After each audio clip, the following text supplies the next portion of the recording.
Saludos, soy la profesora Milian Velázquez y seré su facilitadora en esta clase de negocios globales. A través de la clase se tocarán aspectos tales como la distinción entre el comercio internacional y los negocios internacionales, lo que es la unidad de análisis en los negocios internacionales y algunas de las teorías de negocios internacionales. A través de la clase el estudiante podrá distinguir entre lo que es el comercio internacional y los negocios globales, entender las unidades de análisis en negocios internacionales y explorar hacia dónde se dirige la globalización. Conocerá a su vez algunas de las teorías que abordan los negocios internacionales. La distinción entre comercio internacional y negocios internacionales es la siguiente. El comercio internacional es más bien ese intercambio de bienes y servicios entre los países. Esto a su vez genera unas ganancias derivadas del comercio internacional. Sabemos que los países se venden mutuamente bienes y servicios. Por ejemplo, dos países pueden comerciar con ventajas mutuas. El comercio, en este caso, va a estar aportando beneficios al permitir a los países explorar bienes cuya producción se realiza con una relativa intensidad de recursos que son abundantes en el país, mientras que importa aquellos bienes cuya producción requiere de una intensidad en la utilización de los recursos que son relativamente escasos en el país. Sobre los patrones del comercio internacional, estos patrones consideran los costos relativos de la producción entre los países y esto es un factor determinante en el patrón del comercio, utilizando la ventaja comparativa como la razón por la cual los países comercian entre ellos. Sobre las políticas económicas comerciales de los países, estas son políticas con un enfoque estratégico de búsqueda de nuevos mercados que permiten impulsar el crecimiento exportador y mejorar la competitividad de los productos apoyando el desarrollo sostenido de la economía en el país.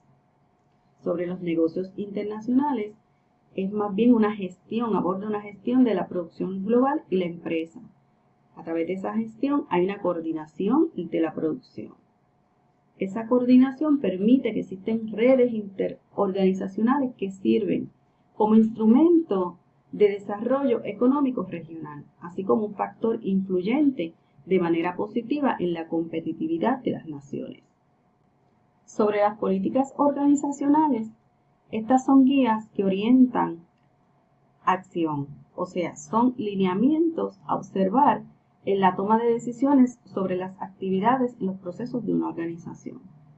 En relación a las estrategias de internalización y modos de entrada, las más conocidas son las exportaciones, la inversión directa, las licencias, el joint venture o coinversiones con socios locales o extranjeros y las franquicias, más bien son contratos de administración y o producción. En términos a la unidad de análisis en negocios internacionales, existe en el país una competitividad nacional. Esto produce unas diferencias en la intensidad de los factores de producción. Aquí es donde se pone de relieve el modelo HO, Heckscher-Holling, con dos premisas que son muy importantes. Los bienes difieren en sus requerimientos de factores y dos, los países difieren en sus dotaciones de factores.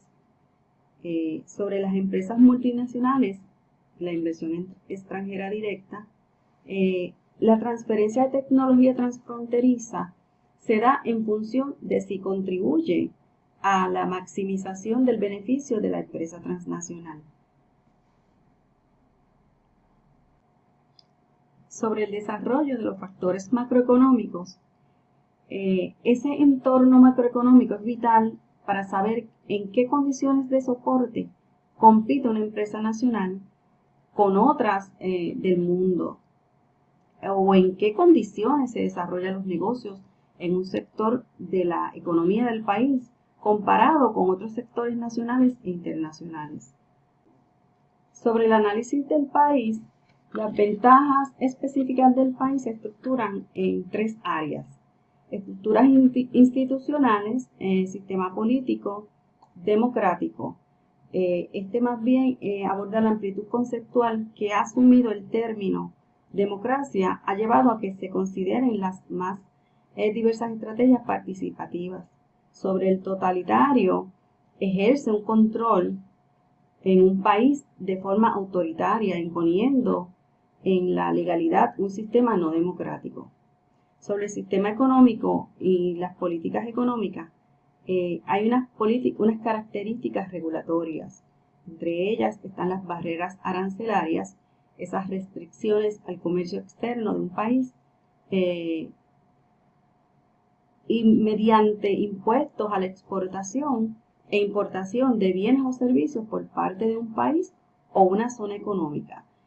Algo que lo hemos estado viendo en las últimas noticias, por ejemplo, es esa guerra comercial que hay entre los Estados Unidos y China. Esos aranceles que el presidente Trump quiere imponer a las importaciones de China, pues es una barrera arancelaria, se pudiera determinar así. También existen los impuestos, que son aquellas cantidades de dinero que los ciudadanos, al igual que las empresas, tienen que pagar al Estado porque hay una ley que obligue a ello, o sea, son tributos.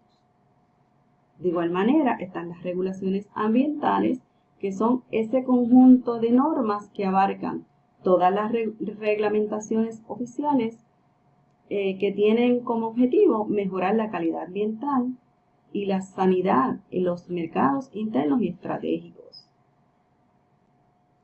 Sobre el marco del sistema legal está la protección de los derechos de propiedad y propiedad intelectual. Ahí se encuentran las patentes, que son ese derecho exclusivo que concede el Estado para la protección de una invención, la que proporciona derechos exclusivos. Son el medio más generalizado que existe para proteger los derechos de los inversionistas. Sobre el análisis de empresas multinacionales, las ventajas específicas de la empresa, está la transferencia de tecnología transfronteriza, la transferencia de ese conocimiento y las ventajas específicas de la empresa. Esa parte también de la ventaja competitiva de las empresas consiste en identificar, adquirir y aplicar el conocimiento existente. Sobre el desarrollo de los factores económicos, el incremento de la productividad y los niveles de vida del país anfitrión que recibe la empresa extranjera. Aquí entran en juego los conceptos de globalización, inversión extranjera directa para producir al menor costo y luego comerciar con otros. Algunas de las teorías que se abordan lo que son los negocios internacionales, está la teoría del ciclo de vida del producto de Vernon, la teoría de internalización de Berkeley y Casson, Reutemann, Bernard, el paradigma ecléctico de Dunning, la teoría de internalización, que es el modelo Uppsala de Johnson y Van Lusterin, y la teoría de las economías de escala de Krugman. Igualmente, que se mencionó a través de la clase, el modelo HO de Hexel y Holling. Para esta clase, para finalizar la clase, vamos a tener un assessment. Se va a preparar un ensayo en donde usted defina el término de globalización, describa la globalización en cuanto a factores de negocios, de la economía y de la tecnología, y explique hacia dónde se dirige la globalización. Las instrucciones para esta tarea es un mínimo de 5 páginas, que sea en formato APA, sexta edición, doble espacio, la letra Times New Roman y mínimo de 5 referencias. Muchas gracias.